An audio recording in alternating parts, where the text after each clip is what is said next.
રાજકોટમાં અગ્નિકાંડનો મામલો સામે આવ્યો છે। તો રાજકોટમાં થયેલ અગ્નિકાંડનો મામલો સામે આવ્યો। આ સાથે હાઈકોર્ટના આદેશ બાદ તંત્ર જાગ્યું છે। તો હાઈકોર્ટના આદેશ બાદ તંત્ર સફાળું જાગ્યું। લાયસન્સ એનઓસી વગરના ગેમ ઝોન સંચાલકો સામે ફરિયાદ કરવામાં આવી। તો ક્રાઇમ બ્રાન્ચે 8 ગેમ ઝોનના સંચાલક સામે ગુનો દાખલ કર્યો છે અને સાથે જ ગેમ ઝોનના સંચાલકો હાલમાં રફુચક્કર થયા છે।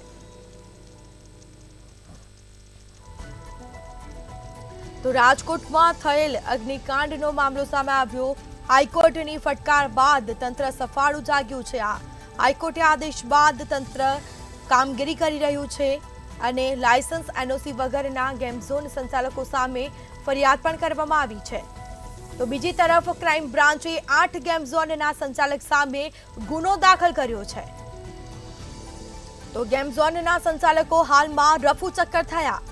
સમગ્ર મામલે તપાસ પણ હાથ ધરાશે। રાજકોટમાં થયેલ અગ્નિકાંડનો મામલો સામે આવ્યો છે। આ સાથે જ હાઈકોર્ટના આદેશ બાદ તંત્ર સફાળું જાગ્યું અને તપાસ કરી છે। તો બીજી તરફ લાયસન્સ એનઓસી વગરના ગેમ ઝોન સંચાલકો સામે ગુનો દાખલ કરવામાં આવ્યો છે। તો વધુ વિગતો સાથે સંવાદદાતા ધ્રુવ કુંડેર આપણી સાથે રાજકોટથી લાઈવ જોડાઈ ગયા છે। જી, હાઈકોર્ટે આદેશ આપ્યા અને તે બાદ તંત્ર દ્વારા તપાસ પણ કરવામાં આવી છે અને જે એનઓસી નથી ગેમ ઝોનમાં તેઓના ફરિયાદ પણ કરવામાં આવી અને હાલ તપાસ પણ કરવામાં આવી છે। શું માહિતી? ચોક્કસથી ટીઆરપી ગેમ ઝોનમાં જે રીતની અગ્નિકાંડની ઘટના ઘટી હતી ત્યારબાદ કહી શકાય કે તંત્ર જાગી રહ્યું છે અને ચોક્કસથી એવું કહી શકાય કે હાઈકોર્ટે જે ફટકાર લગાડી છે ત્યારબાદ તંત્ર છે ત્યાં દોડતું થયું છે। મહત્વની બાબત એ છે કે 8 જેટલું જે રાજકોટમાં વિવિધ જે ગેમ ઝોન છે જે રાજકોટમાં ધમધમે છે ફાયર એનઓસી વગર અથવા તો કોઈ પણ દસ્તાવેજ વગર કહી શકાય કે જે ફાયરને લઈને જે દસ્તાવેજ હોવા જોઈએ તેવા ગેમ ઝોનો ઉપર ક્યાંક કાર્યવાહી છે તે કરવામાં આવી છે। રાજકોટ પોલીસ તરફથી આ કાર્યવાહી છે તે કરવામાં આવી છે। ચોક્કસથી કહી શકાય કે જે રીતની અગ્નિકાંડની ઘટના ઘટી હતી ખૂબ જ ગંભીર બાબત કહેવાય અને આવી ઘટનાનું પુનરાવર્તન ન થાય તેના કારણે હાઈકોર્ટે પણ ફટકાર લગાડી હતી। એટલે કે આવી ઘટના ને જો ડામવાની જરૂર હોય એના માટે કહી શકાય કે આ પ્રકારની જે કાર્યવાહી છે તે ચોક્કસથી કરવી પડશે તંત્ર તરફથી।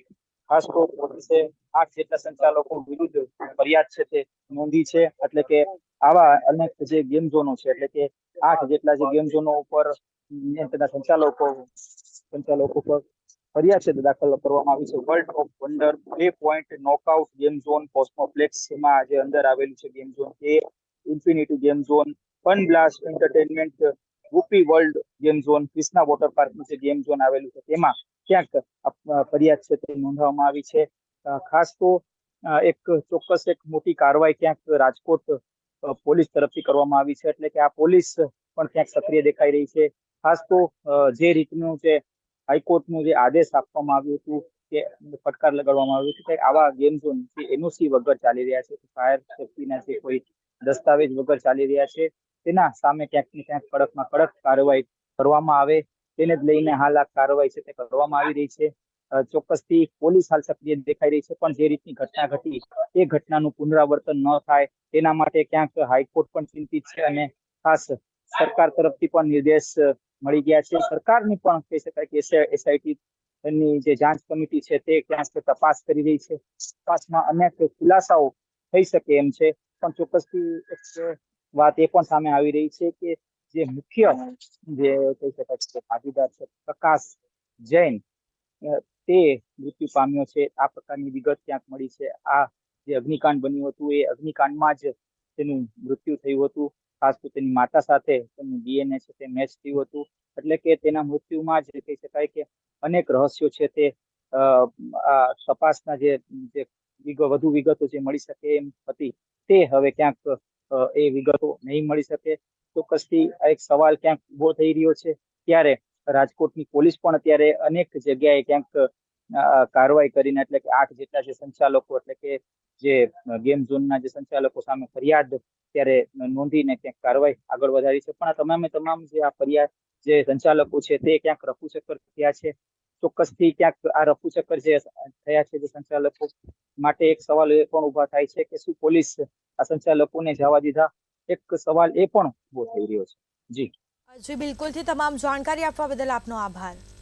તો લાયસન્સ એનઓસી ન હોય તેવા ગેમ ઝોનને સંચાલકો સામે ગુનો દાખલ કરવામાં આવ્યો. ગેમ ઝોનના સંચાલકો હાલમાં રફુચક્કર થયા છે. તો સાથે જ ગુનો દાખલ કરવામાં આવ્યો છે. હાઈકોર્ટના આદેશ મુજબ તંત્ર સફાળું જાગ્યું. રાજકોટમાં થયેલ અગ્નિકાંડનો મામલો સામે આવ્યો, જેમાં હાઈકોર્ટના આદેશ બાદ તંત્ર સફાળું જાગ્યું છે.